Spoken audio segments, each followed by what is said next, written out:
Now, here today at our Western Women's Summit, the Clare Boothe Luce Policy Institute is presenting an award that we don't give every year because women of exceptional courage are so rare. We look carefully, and when we find one of these women who's shown extraordinary courage, grace, and dedication to defending freedom, we select her for this award. This year, we're so pleased to present the 2013 Woman of Exceptional Courage Award to Wisconsin Lieutenant Governor Rebecca Kleefisch.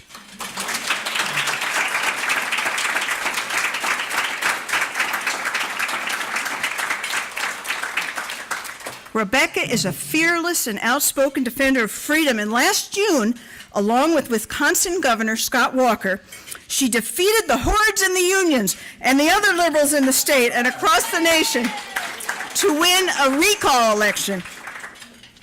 What did she do to merit a recall election? She and the governor sought to limit the right of public sector unions to hold the state hostage financially and in terms of the productivity of the employees. For that, she and Governor Walker faced recall from an angry mob that spent millions of dollars attempting to invalidate the statewide Wisconsin election from just 2 years earlier. The unions were like children who didn't have their way. They wasted all that money and created all that havoc because they lost the election, and then because they disagreed with the actions of the duly elected lieutenant governor and the legislature and the governor. You know, we all remember seeing on national television the union demonstrators. I don't know if they were paid or what, but there they were in your beautiful state capitol, sleeping in the halls, desecrating it in different ways, even, forgive me, at lunch, urinating on the floor. It was so disgusting. And then the Democrat state senators who left the state for a time holed up just beyond the Wisconsin state border in an out-of-state hotel to prevent a quorum for the key vote on the bill in the legislature.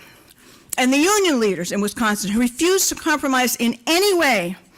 The Wisconsin judges, most of whom seemed to lean way left in favor of compulsory unionism at every opportunity, and then the Wisconsin Supreme Court that overturned the lower court ruling that they had violated state law. They hadn't. Lieutenant Governor Kleefisch and the governor put the unions on notice.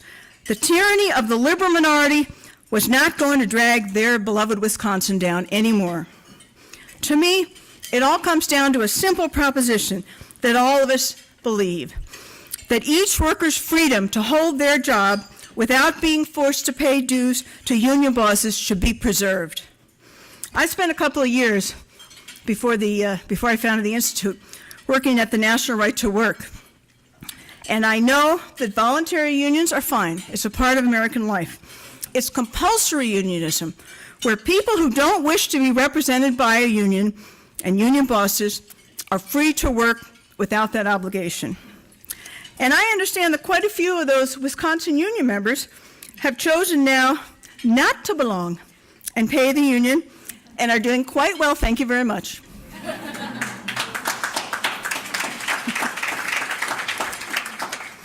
Lieutenant Governor Kleefisch and the governor crushed them, whooped them good, beat back the union bullies and their left-wing allies in Washington and all across the country.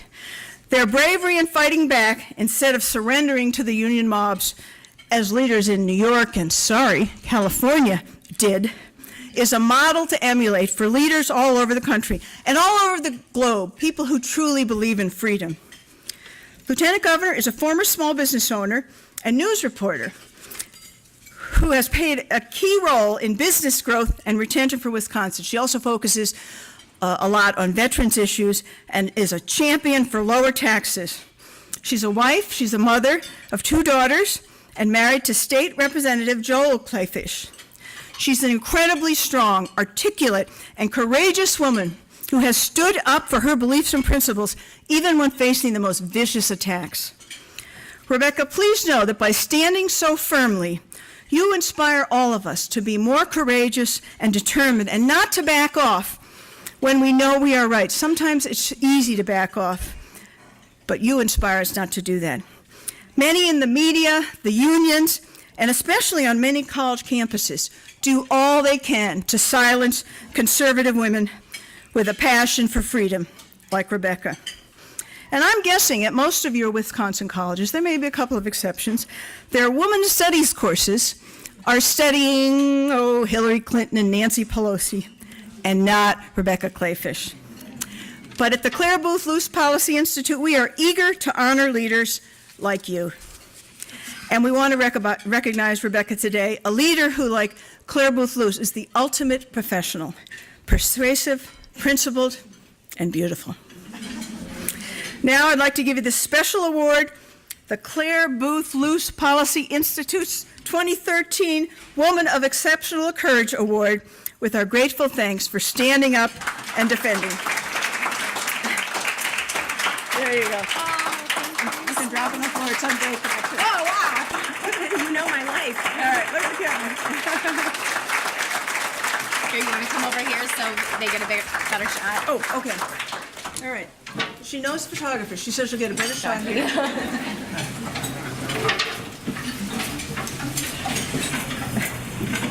Thank you so much. Oh, one more. One more. There you go. That's Michelle's paparazzi right there. My goodness, you all know now why I wear such big hair. It's to cover my big head. Thank you all so much for having me here. I am so incredibly honored. I am so humbled by this award. It's really incredible and proof that you understand my life, because Michelle said it was unbreakable. So when it gets dropped by my children, I know you all have truly thought of everything. You know, around this time last year, about 800,000 Wisconsinites turned in their signatures to recall me. It was probably about the first time 800,000 people in Wisconsin understood what the lieutenant governor did for a living. They tried to make me the only lieutenant governor in national history to be recalled.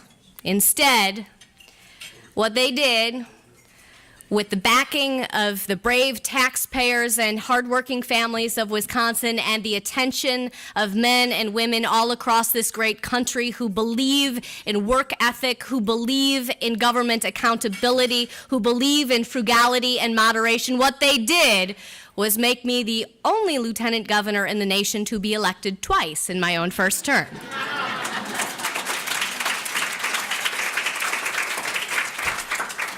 I can't even tell you how honored I am to be with you, because the governor and I never meant to pick a fight with Goliath.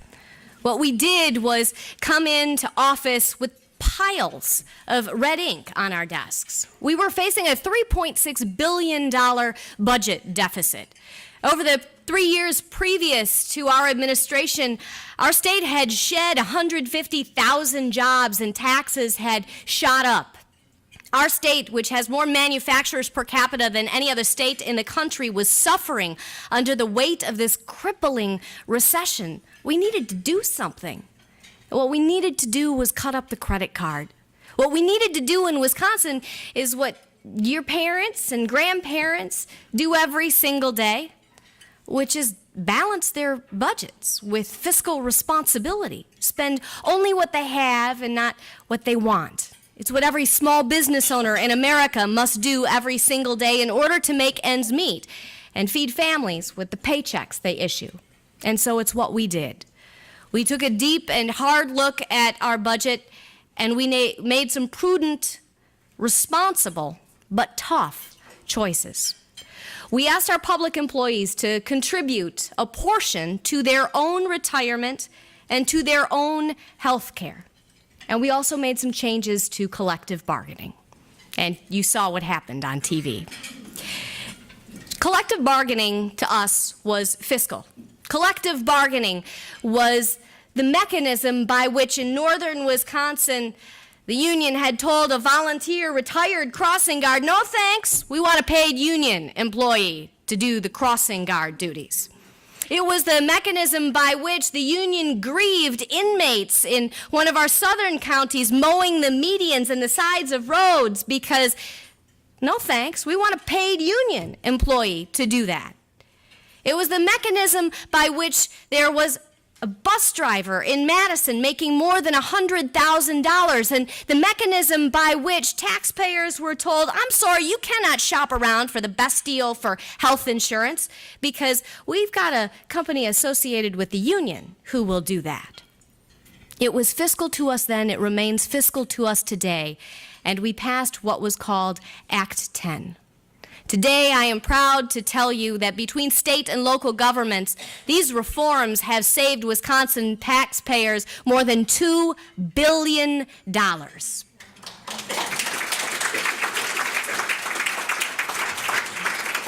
We have shot up in business rankings all across the country, and we could not be more proud than on the day when 94% of our job creators in Wisconsin said they felt our state was headed in the right direction.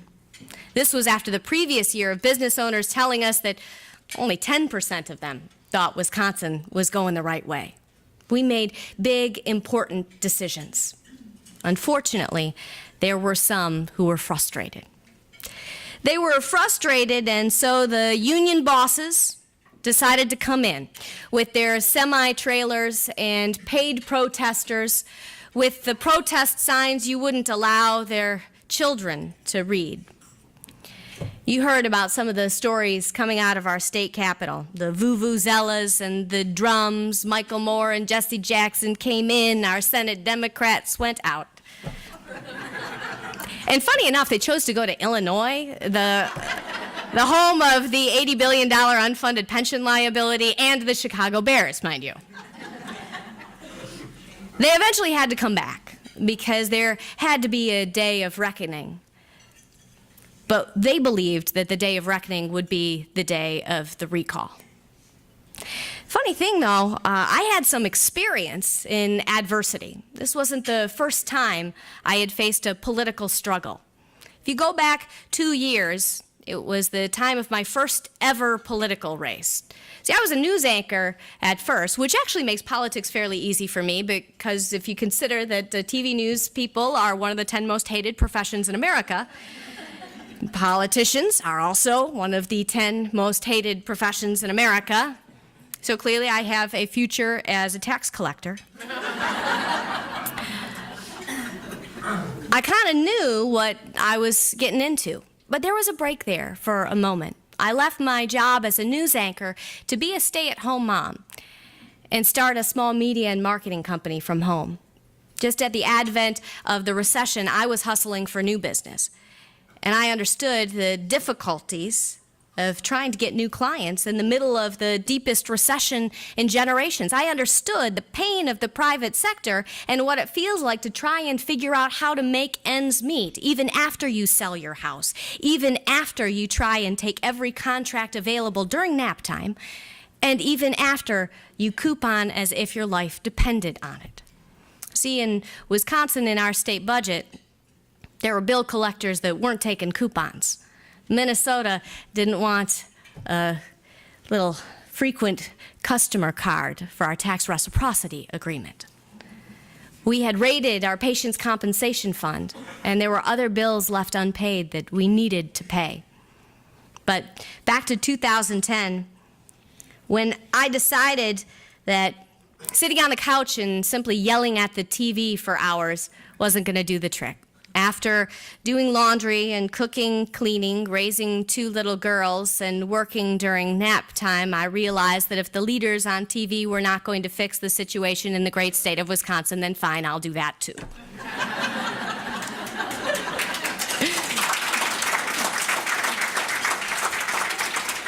A statewide campaign, though, is nothing to sneeze at.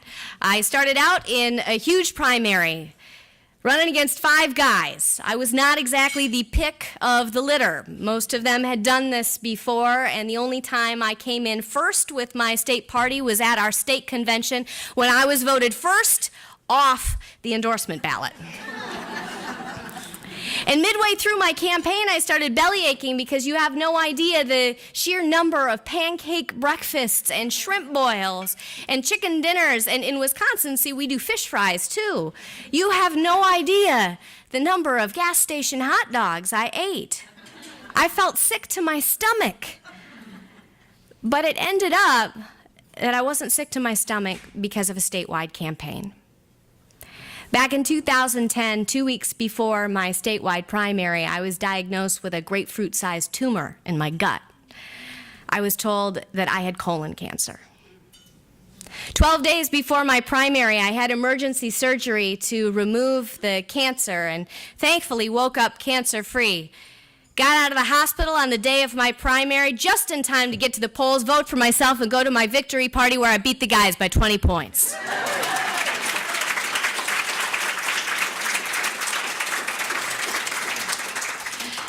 My chemo started just about the same time the protesters came to Wisconsin. Timing is everything.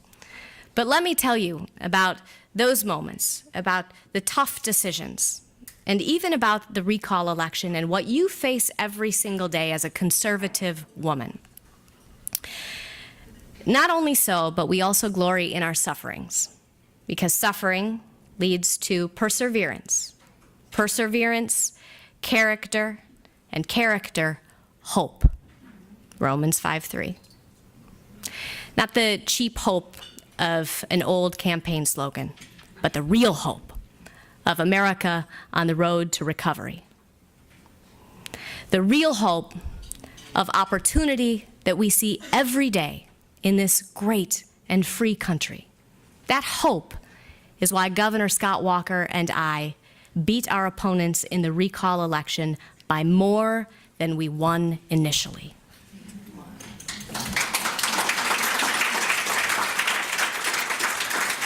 That hope is why I have every confidence that the young women in this room will be raised up to be the next generation of great leaders. That hope is why I raise my two daughters every single day to believe that one day, when they look around and see all that glass on the ground, they won't even know where it came from, because you in this room will have broken all of those ceilings, and they'll simply know that there'll be a guy around somewhere they can ask to clean that up. Ladies, you have such an important responsibility. You are the future and the hope of this great nation, and it is with all of my confidence that I know that you will deliver on our great desire to continue to make this country great. And in the words of our Wisconsin motto, drive not only our great state, but also this country forward. Thank you so much for this great honor, and thank you for having me here today.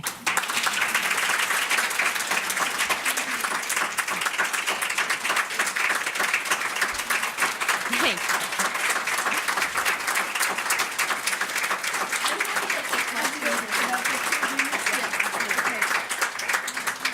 Rebecca's going to do a few questions. What a wonderful talk, so inspiring. Oh, thanks. Appreciate it. If you wouldn't mind, why don't you call on people? Sure. And then the mic will go to them. If you give your name and where you're from, that would be great.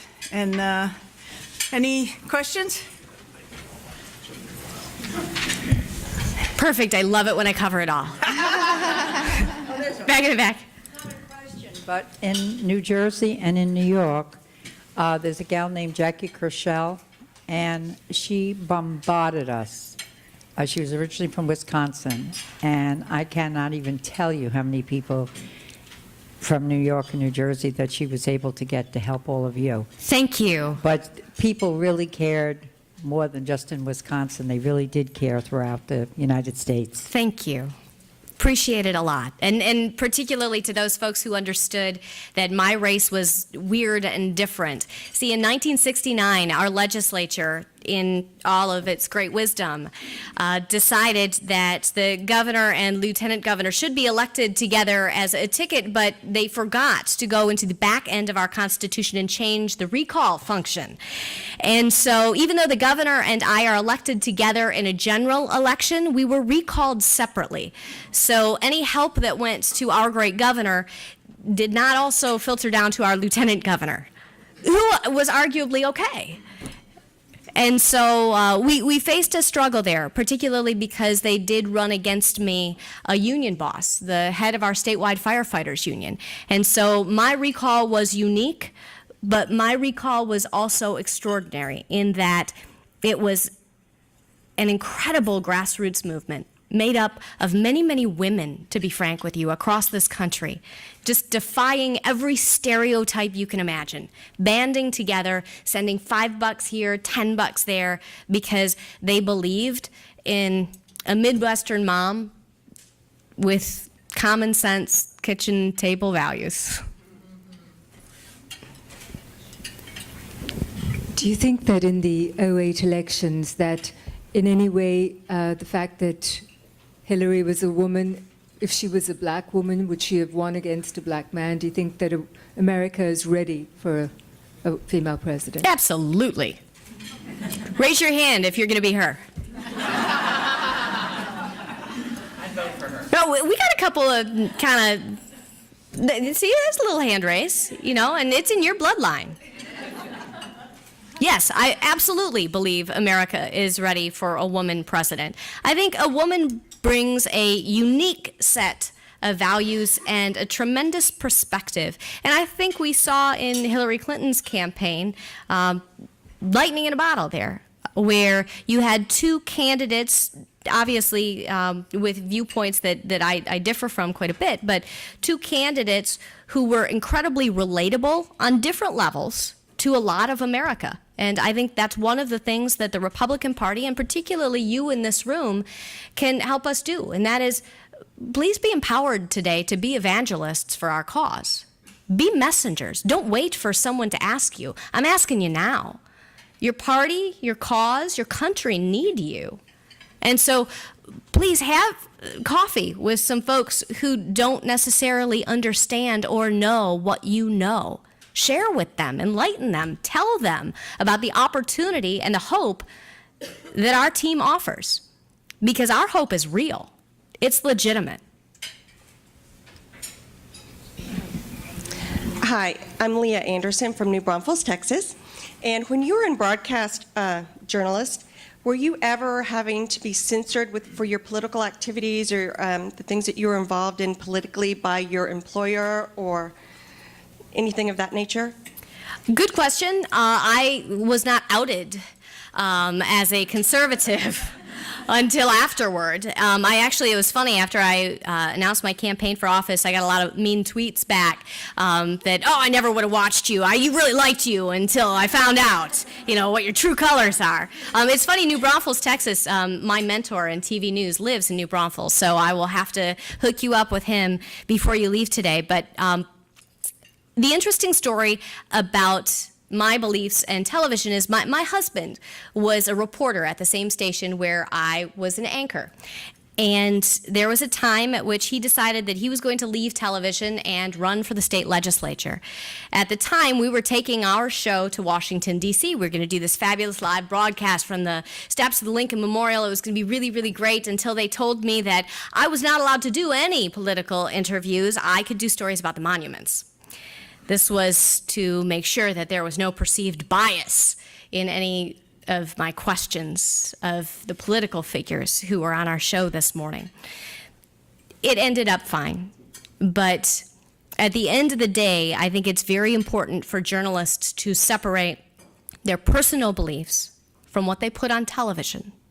And what is unfortunate about today's mainstream media is you see a lot of people's political beliefs either in the story choice, what actually makes it into the newscast, or in the story itself. And that's a sad shame. But I think it also empowers citizen journalists so that we have a ripe and exciting social media universe where you can tell your story. Mm-hmm.